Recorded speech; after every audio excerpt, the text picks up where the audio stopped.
my dad got involved with this museum, took it over and became the chairman of the board. The museum that you're seeing today is the museum that he has created, and I think that's a journey that I've walked with him over the years. He's been involved here for many, many years. He's won many awards. The koi room, we've got one of the best displays for the koi room. He's won the awards for that. Man of the Year, he won that.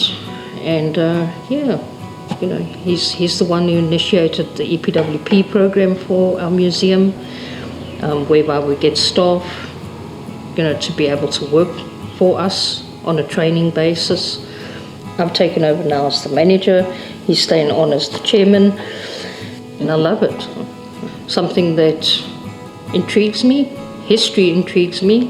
I like to know what happened in the past. And you get to meet very interesting people. People come in, they donate artifacts, and they tell you the history of the artifact, and it's very, very interesting. The bookbinding is something quite imperative in a museum. As you can see, this is the kind of thing that we get donated, and to have it repaired, to send it away to have it repaired is quite costly. Besides it being costly, there's also a mandate in most museums, including ours, that no artifacts may leave the premises. It's quite a challenge because besides the covers that need to be replaced, it's the pages that have come loose, it's the spine that needs to be replaced. And this Bible in particular is over 250 years old. This was handwritten by Reverend John Brown from Haddington in overseas in Scotland.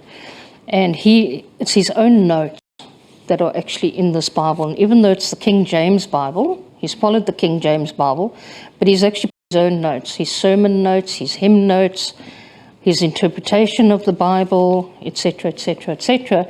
And then right in the front we have the life of Reverend John Brown. And this is his whole record of his life. So where he has actually put his own notes, you can see on the page it's the King James Bible at the top here, and then it's his own interpretation of certain things that he has written down the bottom.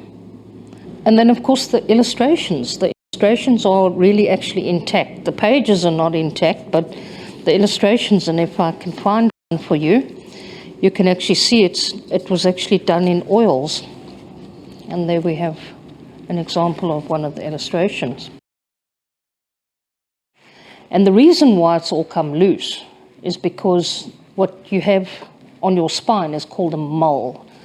And the mole actually eventually wears away because your glue hasn't taken, your mole is disintegrated, and of course then we have people that decide to use sticky tape and whatever to stick it all together to keep it together, which is a bookbinder's nightmare, but it's something that can be rectified.